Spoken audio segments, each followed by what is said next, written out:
है। किसी दौर में वो लीगलाइज था या वेल ऑर्गेनाइज था। मतलब ये एक अनऑर्गेनाइज सेक्टर है, बट इनफॉर्मली ये बहुत ऑर्गेनाइज्ड है। और जो मैंने सुना है, हफ्ता जाता है पुलिस वालों के पास।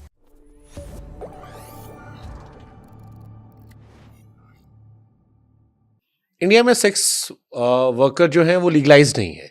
कभी कोई ऐसा दौर रहा इतिहास में, क्योंकि आप उनके बीच में उठते बैठते होंगे, वो आपको किस्से कहानी सुनाते होंगे, कि किसी दौर में वो लीगलाइज था या वेल ऑर्गेनाइज था।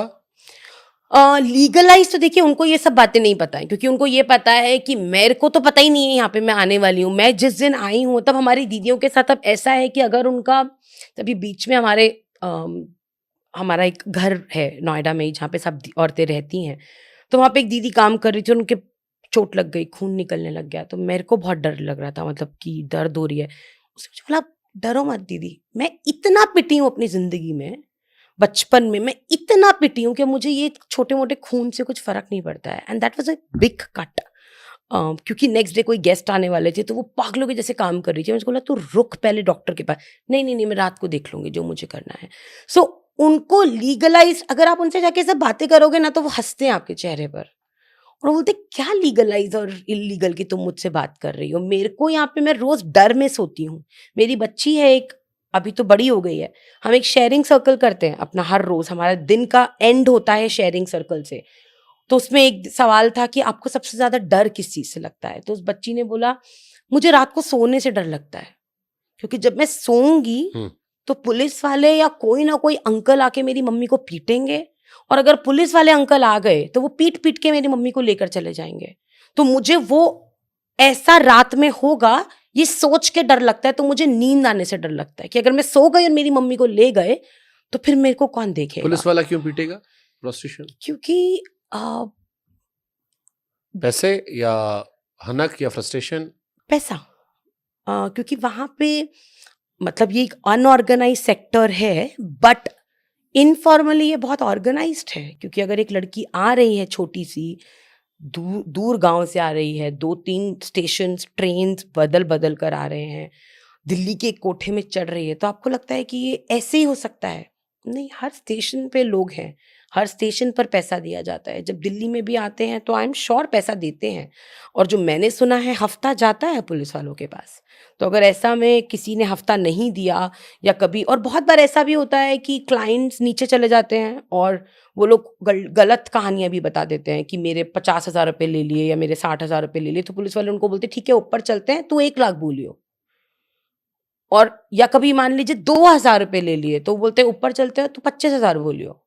अब वो औरत को तो देने ही पड़ेंगे, क्योंकि पुलिस वाला साथ में आया है, नहीं तो वो उसको अंदर कर देंगे। और अगर उस औरत को अंदर कर दिया तो उसका मालिक उसको छुटवाने जाएगा, तो मालिक बोलेगा, मैंने तेरे नाम के 50,000 दे दिए, तो अब तू मेरे को वापस लौटाएगी। और वहां पे इंटरेस्ट रेट जो है वो 50 से 60% है। तो वो औरत तो जिंदगी भर से उसके ऊपर और लोन ही चढ़ता रह जाता है, सिर्फ जिंदा रहने के लिए, कुछ अपने शौक पूरे करने के लिए नहीं। तो इन सब से बचने के लिए वो औरतें पुलिस वालों को हफ्ता देती रहती हैं, टाइम टू टाइम, हर कोठे से हफ्ता जाता तो जो रहता है। कस्टमर जा रहा है, पुलिस उसको परेशान नहीं करेगी? एक्चुअली वही बहुत स्ट्रेंज है हमारे देश में, क्योंकि हमारे देश में सुप्रीम कोर्ट ने मई 2022 में बोल दिया था बहुत ही क्लियरली कि sex workers are not criminals, they are victims. मतलब उनको आप क्रिमिनल नहीं बोल सकते हो, बट जो क्लाइंट है उसको हम बोल सकते हैं। लेकिन ऐसा नहीं हो रहा है। जब भी एक औरत और एक क्लाइंट पुलिस स्टेशन में जाता है तो औरत को ही देखना पड़ता है, औरत ही वहाँ पे अटकती है। क्लाइंट तो, अक्सर क्लाइंट्स तो भाग ही जाते हैं, वो तो कभी पकड़ में आती ही नहीं है, उनको कभी पकड़ने की कोशिश भी नहीं करी गई है। तो औरतें ही हैं हमारी क्रिमिनल। जिस बच्ची को खरीदा गया है बचपन में, जिसको पीटा गया है, जिसको ज़बरदस्ती दारू पिलाई गई है, उसको लत लगाई गई है, वही आगे जाके क्रिमिनल भी है हमारी बुक्स ऑफ लॉ में। ये लड़कियां कहीं भागने की कोशिश नहीं करती, बचने की कोशिश नहीं करती? करती हैं, फिर मर भी जाती हैं। मतलब पहले की बहुत सारी कहानियाँ हैं। हमने एक स्कूल बनाया था उसको अपना, क्योंकि हमारे पास कोई जगह नहीं थी और वो एक कोठा बंद था, उस पे कुछ इश्यू चल रहे थे। तो वहाँ पे मेरे बच्चे पहले आने से डरते थे कि मैम यहाँ स्कूल मत चलाओ। तो हम जब शाम को 7 बजते थे तो बच्चे भाग जाते थे। तो बोलती थी, तुम क्यों ऐसा करते हो? मैम यहाँ पे शाम को आत्माएं घूमती हैं। I said, ऐसा क्यों बोलते हो? मैम इस कमरे में इतनी दीदियों को काट के मारा गया है कि वो सब दीदियाँ यहाँ पे घूमती हैं, और जो मालकिन थी इस कोठे की वो भी फिर यहीं मर गई थी, तो सब लोग बोलते हैं कि उसकी आत्मा भी यहीं पर ही है। तो वहाँ पे मर्डर्स होना, लड़कियों को मार देना, काट के ट्रंक में डाल देना, या कभी कभी क्लाइंट्स अगर रूम के अंदर उनके साथ काम कर रहे हैं उनको अंदर ही मारकर चले जाना, ये बहुत आम है। मतलब उस सड़क पे ये सब चीज़ें बहुत ज़्यादा, हम लोग इसको बहुत इशू नहीं बनाते हैं। वहाँ पे गोली लगना या चक्कू मार देना इट्स नॉर्मल। तो मेरे को जरा एक बार आप बताओ, ये कोठा फंक्शन कैसे करता है? जैसे मान लीजिए कोई व्यक्ति कस्टमर है, उसे पता है ये कोठा है, अब वहां से मुझे आप बताओ कैसे कैसे फॉलोअप होता है यहाँ पे? सो बेसिकली मान लीजिए वहाँ 77 कोठे हैं, हाँ, ठीक है। ठीक है। कुछ कोठे हैं जो कि बहुत फेमस हैं, जैसे मैंने बताया कि कुछ कोठे हैं जो नेपलीज वुमेन के लिए फेमस है। तो अगर मान लीजिए एक कस्टमर नई दिल्ली मेट्रो स्टेशन पर उतरा, तो वहीं पर ही उसको दलाल पकड़ना शुरू कर देंगे।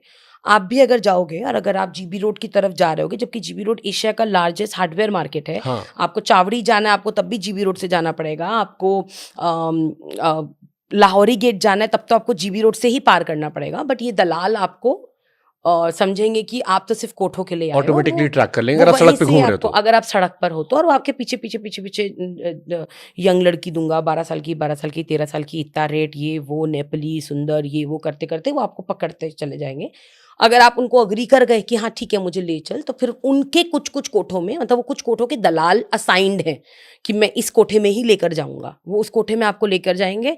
क्लाइंट के उस कमरे में जाते ही उस दलाल को एक पर्टिकुलर % कट मिल जाएगा, वो नीचे आ जाएगा।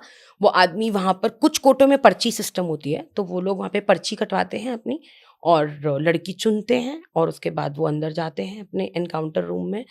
10 से 12 मिनट उनको मिलता है अपना एक्ट करने के लिए। उसके बाद वो बाहर आते हैं, क्लाइंट चले जाते हैं, लड़कियां वापस से दोबारा से इस बैठ बीच में जाती कोई हैं। लूट मार या कोई वेरिफिकेशन या कुछ असहज करना? वेरिफिकेशन तो कुछ नहीं है, जैसे पर जैसे आपने कहा ना, कोई आके मार के चला जाए, कोई हथियार रखा आपने या कुछ ऐसा, कुछ कोई चेकिंग नहीं है? नहीं, ऐसी कोई चेकिंग नहीं है। कोई चेकिंग करने का सोर्स ही नहीं है। ये मैं आपको बहुत सिंपल वर्जन बता रही हूँ, बट आप इमेजिन करिए एक कमरा इतना बड़ा, और यहाँ पर ऑलरेडी 25 लड़कियां खड़ी हुई हैं, और कम से कम 75 आदमी घुस के उन लड़कियों को पसंद कर रहे हैं, उनको जाके छू रहे हैं, उनको जाके बात कर रहे हैं, देख रहे हैं कि किस लड़की के साथ मुझे अंदर जाना है।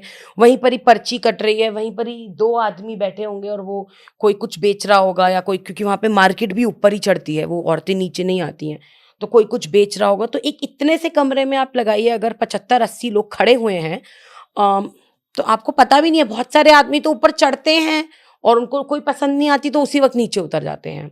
बहुत सारे आदमी ऊपर चढ़ के तसल्ली से एक एक औरत से बातचीत करते हैं। It's like a shopping. It's like a shopping, या इट इज लाइक दैट कि आप कपड़े देखने जा रहे हो। बिल्कुल, इट इज लाइक दैट।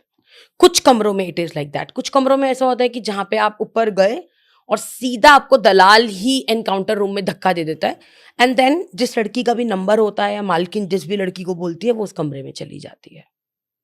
किस तरह के लोग जाते हैं यहाँ पर? हर तरह के, स्कूल के बच्चों से लेकर ऑफिस के लोग, आफ्टर स्कूल के ऑफिस, बच्चे? हाँ, ऑफिस के बाद मैं ऑफिस बैग्स और लैपटॉप बैग्स के लोगों को भी देखती हूँ।